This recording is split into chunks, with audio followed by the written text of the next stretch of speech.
ভোটাধিকার প্রয়োগ এটা একটা পবিত্র আমানত। আপনি আমানতটা খালি প্রয়োগ করবেন। আল্লাহ তাআলা পবিত্র কোরআনে বলছেন, ইন্নাল্লাহা ইয়া'মুরু, আল্লাহ তাআলা তোমাদেরকে আদেশ করেছেন, ইয়া'মুরুকুম, তোমাদেরকে আদেশ করেছেন, আন তুআদ্দুল আমানাতি ইলা আহলিহা, তোমাদের আমানতটা যথাস্থানে প্রয়োগ করো। তোমরা তোমাদের আমানত জিনিসটাকে যথাস্থানে প্রয়োগ করো। আল্লাহ তাআলা সূরা নিসায় বর্ণনা। দায়িত্ব জিনিসটা কিন্তু সহজ নয়। এটা আল্লাহ পাকের পক্ষ থেকে আমানত। এটার জন্য কাল কিয়ামতে অবশ্যই জিজ্ঞাসিত হবে এবং তার জন্য লাঞ্ছিত হতে হবে। সেই জন্য আমাকে আপনাকে বিচার বিশ্লেষণ করে মানুষদেরকে, সৎ ব্যক্তিদেরকে অবশ্যই দায়িত্বে বসাতে হবে বা ভোট প্রয়োগ করতে হবে। এটা হলো জুমার বয়ান থেকে যেই কথাটা বলা আপনাদেরকে। এখন আমি কি ভোট প্রয়োগ থেকে বিরত থাকব? না। কেন থাকবো না? এই জন্য থাকবো না, যদি প্রার্থী 5 জন হয়, 5 জনে যদি মোটামুটি দুর্নীতিবাজ হয়, তার মধ্য থেকে যে একটু ভালো হবে তাকে সাপোর্ট করতে হবে। তা না হলে যদি প্রচুর যে দুর্নীতিবাজ সে যদি চলে আসে, তাহলে আমাদের জন্য ক্ষতি হয়ে যেতে পারে। এটা হলো কথা, সর্বশেষ কথা। তাহলে আমাদের মূল টার্গেট হলো আমরা সৎ সাহসী একজন ব্যক্তিকে, যোগ্য ব্যক্তিকে ভোটাধিকার প্রয়োগ করব। কেন? এটা আমার কাছে ভোট একটা আমানত। ও সাহাবীরা, আমি কি তোমাদেরকে কবিরা গুনাহগুলোর মধ্যে সবচেয়ে বড় কবিরা গুনাহ কি বলবো না? আল্লাহ রাসূল 3 বার জিজ্ঞেস করলেন। বলনা, সাহাবীরা বলতে লাগলো, বালা, হ্যাঁ ইয়া রাসূলুল্লাহ, হ্যাঁ কবিরা গুনার মধ্যে আবার সেরা কবিরা কোনগুলো, এগুলো আমাদেরকে বলেন। ক্বালা, আল্লাহ রাসূল বললেন, আল ইশরাকু বিল্লাহ, সমস্ত কবিরাগুলোর মধ্যে 1 নম্বর কবিরাগুলো হলো আল্লাহর সাথে কাউকে শরীক করা। 2 নম্বর হুকুকুল ওয়ালিদাইন, বাবা মার সাথে অবাধ্য আচরণ করা, এটা 2 নম্বর কবিরা গুনাহ। ওয়া কানা মুত্তাকিনান ফাজাল্লাসা, আল্লাহ রাসূল এতক্ষণ হেলান দিয়েছিলেন, এবার তিনি সোজা হয়ে বসলেন, শরীরে শক্তি সঞ্চালন করলেন। ওয়াকালা ফাকালা, বলতে লাগলেন, আলা কাওলা জুর, ওহে সাবধান, মিথ্যা সাক্ষ্য দেওয়া। ওয়া শাহাদাতু জুর, মিথ্যা সাক্ষ্য দেওয়া। 3 নম্বরে বললেন এটা হলো কবিরা গুনার মধ্যে শ্রেষ্ঠ 3 নম্বর কবিরা গুনাহ, মানে মিথ্যা সাক্ষ্য দেওয়া কারো ব্যাপারে। অর্থাৎ আমি জানি এই লোকটা খারাপ, তারপরও তাকে সাপোর্ট করা, এটা হলো মিথ্যা সাক্ষ্যের অন্তর্ভুক্ত। আমাদের সমাজে কে কোন দল করে, কে কি করে, এই ব্যাপারে কোনো বক্তব্য নয়। বক্তব্য হলো আমি আমার আকলকে একটু বিবেক খাটায় কাজ করার জন্য।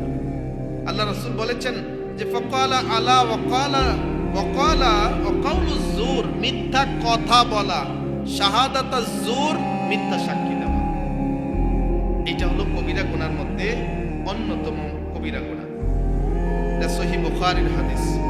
রব্বুল আলামিন সূরা আল ইমরান আয়াত নাম্বার 26 আল্লাহ তাআলা বলছেন, কুল, ও নবী আপনি আপনার উম্মতদেরকে বলেন, আল্লাহুম্মা মালিকাল মুলক, ও রব, হে আল্লাহ, মালিকাল মুলক, যে রাজত্বের মালিক, তুতিল মুলকা মান তাশা, আপনি যারে চান তারই রাজত্ব দান করেন। ওয়া তানজিউল মুলকা মান তাশা মিম্মান তাশা, আর যাকে চান তার থেকে রাজত্ব কেড়ে নেন। সূরা আল ইমরান 26 নম্বর আয়াত। তাহলে বোঝা গেল ক্ষমতা দেওয়া, রাজত্ব দেওয়া, সম্মান ইজ্জত দেওয়া, তিরস্কার করা, বেজ্জতি করা, এগুলো আল্লাহ রাব্বুল আলামিনেরই হাতে। তৃতীয় আরেকটি আয়াত সূরা মুলক আয়াত নাম্বার 1, তাবারাকাল্লাযী বিয়াদিহিল মুলক, ওই বরকতময় আল্লাহ রাব্বুল আলামিন যিনি, যার হাতে সর্বময় রাজত্ব, যার কাছে সমস্ত ক্ষমতার চাবিকাঠি। ওহু আলা কুল্লি শাইইন কদির, আর তিনি সমস্ত জিনিসের উপর সর্বশক্তিমান। 4 নম্বর আয়াত সূরা আ'রাফ। আল্লাহ বলছেন আলা লাহুল খালকু, শুনে রাখো, ওয়াল আমরু, সমস্ত কিছু সৃষ্টি যেমন আল্লাহর, পরিচালনার দায়িত্ব আল্লাহ রাব্বুল আলামিন। সূরা ইউসুফ আয়াত নাম্বার 40, ইনিল হুকমু ইল্লা লিল্লাহ, বিধান একমাত্র আল্লাহ রাব্বুল আলামিন। এই পাঁচটি আয়াত থেকে স্পষ্ট প্রতীয়মান পৃথিবীর সমস্ত রাজত্বের মালিক একমাত্র আল্লাহ রাব্বুল আলামিন। তিনি যখন যাকে ইচ্ছা তাকে রাজত্ব দেন, যাকে ইচ্ছা রাজত্ব কেড়ে নেন, যাকে ইচ্ছা মর্যাদা দেন, সম্মান দেন, যাকে ইচ্ছা সম্মান থেকে মাহরুম করে দেন, বঞ্চিত করে দেন। তো এই কথা থেকেই মূলত আমরা আমাদের ইসলামী এজ এ খতিব হিসেবে যে কথাগুলা আপনাদের সামনে উপস্থাপন করা, এটা হলো পাস ফেল, এটা আল্লাহ রাব্বুল আলামিনের পক্ষ থেকে নির্ধারিত, পূর্ব নির্ধারিত। আর শুধু মাঝখান দিয়ে আমি আর আপনি একটু পাঠার বলির মতো কাজ করি।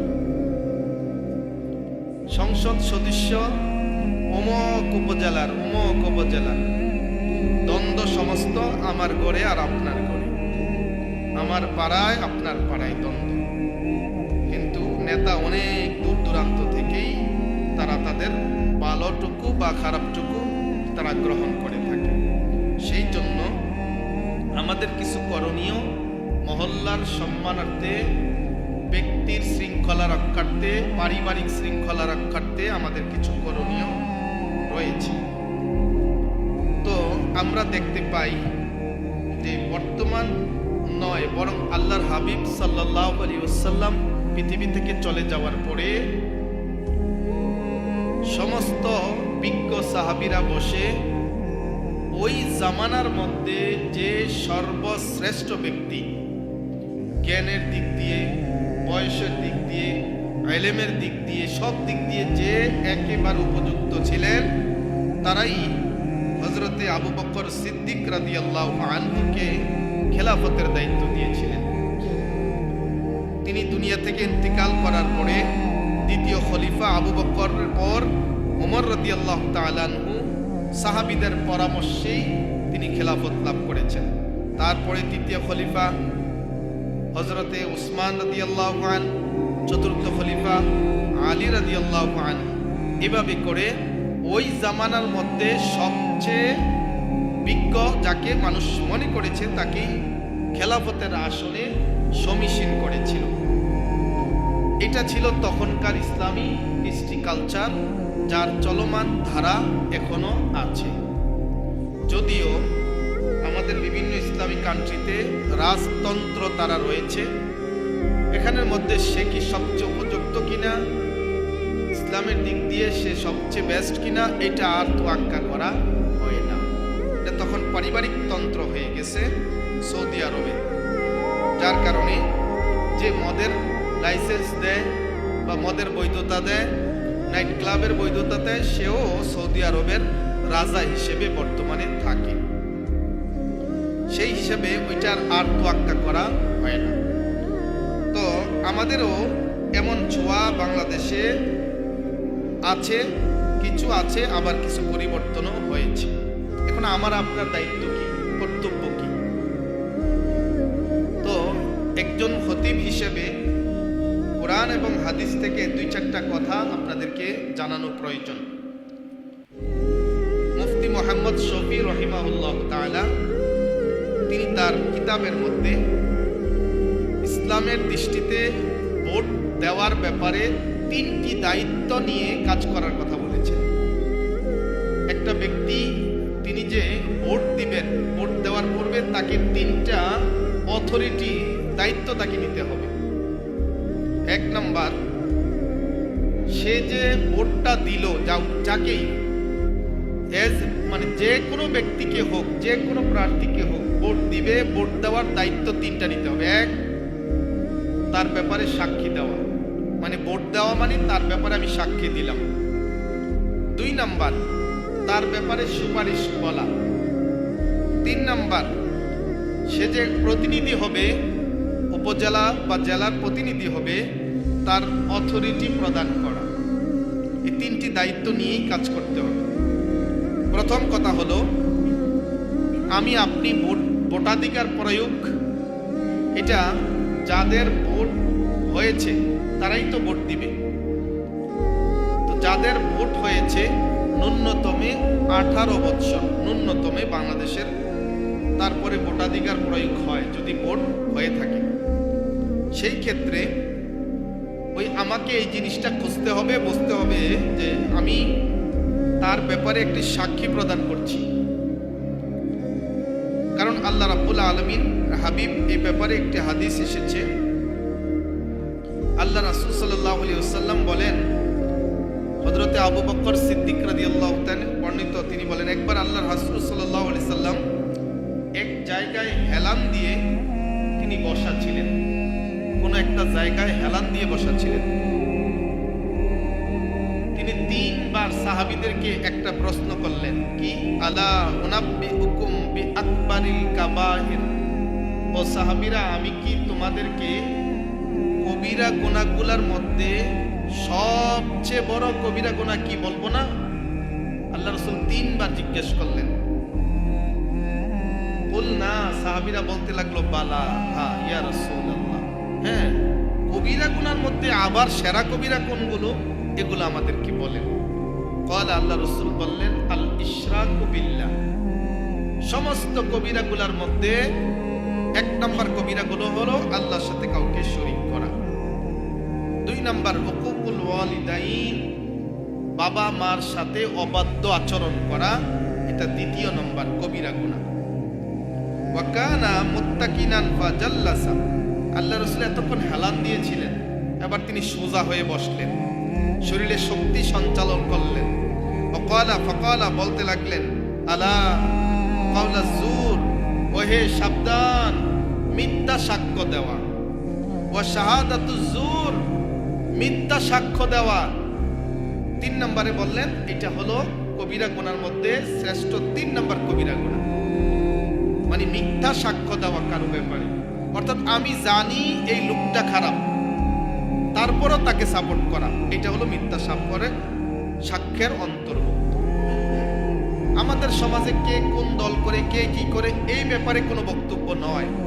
বক্তব্য হলো আমি আমার আকলকে একটু বিবেক খাটায় কাজ করার জন্য।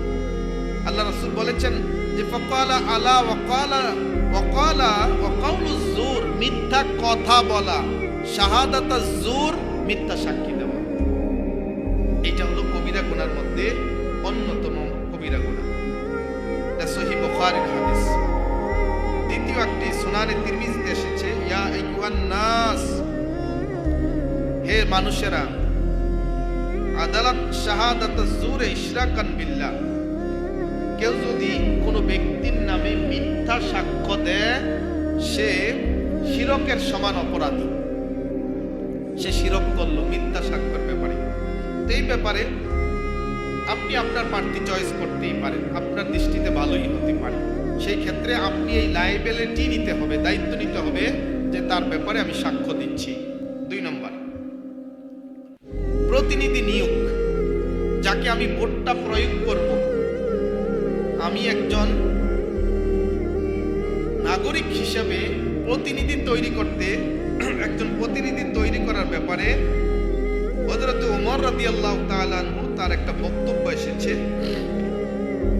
এই হলো, মান ইস্তামালা রাজুলান লিমাওয়াদ্দিন ওয়া লিলকারাবাতিন, কোন ব্যক্তি যখন তার নিকটতম কোনো আত্মীয় বা কাছের মানুষকে সে ভোট প্রদান করলো বা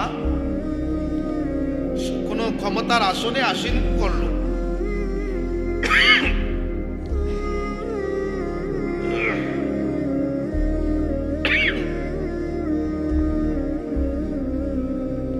লা ইস্তামিলুহু, তাকে সে আসীন করলো তার আসনে,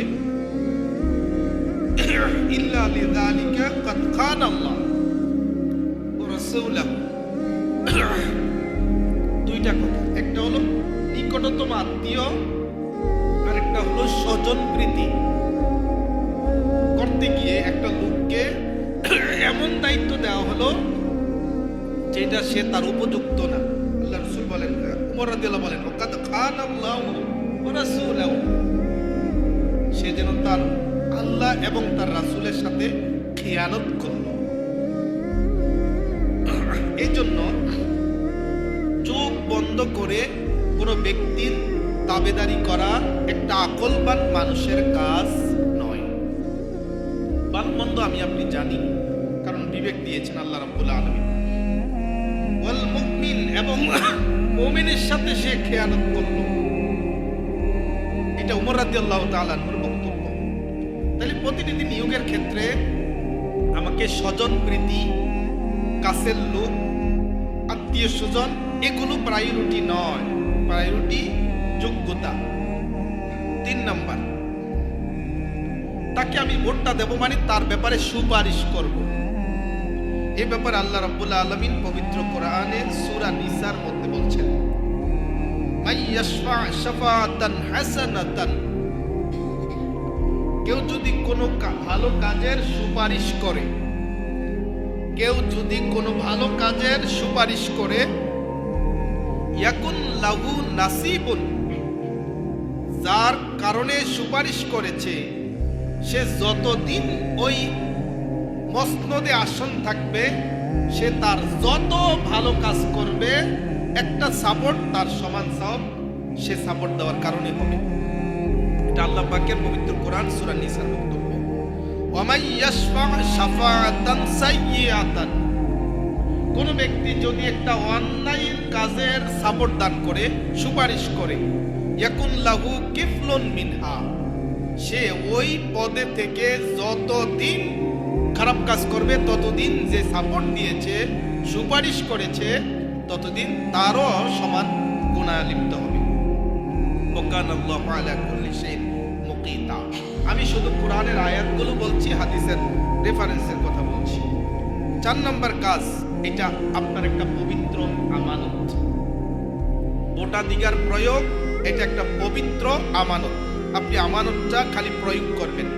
আল্লাহ তাআলা পবিত্র কোরআনে বলছেন, ইন্নাল্লাহা ইয়া'মুরু, আল্লাহ তাআলা তোমাদেরকে আদেশ করেছেন, ইয়া'মুরুকুম, তোমাদেরকে আদেশ করেছেন, আন তুআদ্দুল আমানাতি ইলা আহলিহা, তোমাদের আমানতটা যথাস্থানে প্রয়োগ করো।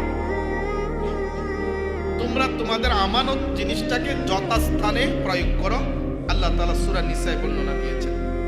এই জন্য আল্লাহ রাসূল সাল্লাল্লাহু আলাইহি ওয়াসাল্লাম হাদিসে বলেছেন, আল মুস্তাশারু মুক্তামিনুন, যার কাছে পরামর্শ চাওয়া হবে এটা উক্ত ব্যক্তির আমানত হিসেবে রক্ষা করতে হবে। এই জন্য আল্লাহ রাসূল সাল্লাল্লাহু আলাইহি ওয়াসাল্লাম, একটি হাদিস এসেছে, আবু যর গিফারি রাদিয়াল্লাহু আনহু বিজ্ঞ সাহাবী ছিলেন, তিনি বললেন, কুলতু, আমি বললাম, ইয়া রাসূলুল্লাহ, হে আল্লাহর হাবিব, আলা তাস্তামালনি, আমারে কি আমির নিযুক্ত করা যায় না? আমি কি একজন আমিরের উপযুক্ত না? আমি কি একজন জনপ্রতিনিধি হতে চাই? আমাকে কি করা যায় না? আবু যর গিফারি রাদিয়াল্লাহু তাআলা বলছেন, সহিহ মুসলিমের হাদিস। ক্বাল, আল্লাহ রাসূল বললেন, বর্ণনাকারী বলে, ফাদারাবা বিয়াদিহি আলা মানকিবাই, আল্লাহ রাসূল ও আবু যরের কাঁধের মধ্যে হাত রাখলেন, রেখে বলতে লাগলেন, ইয়া আবা যর, ও আবু যর গিফারি, ইন্নাকা দাঈফুন, তুমি তো একটা দুর্বল মানুষ, সহজ সরল মানুষ। ওয়া ইন্নাহা আমানাতুন, আর যে জিনিসটা তুমি চাইছো এটা তো একটা আমানত, এটা একটা আমানত। ওয়া ইন্নাহা ইয়াউমাল কিয়ামাতে খিজিউন নাদামাতুন, এই আমানতটার কারণে কাল কিয়ামতের ময়দানে তুমি জিজ্ঞাসিত হবে এবং লাঞ্ছিত হবে। তুমি জিজ্ঞাসিত হবে, লাঞ্ছিত হবে।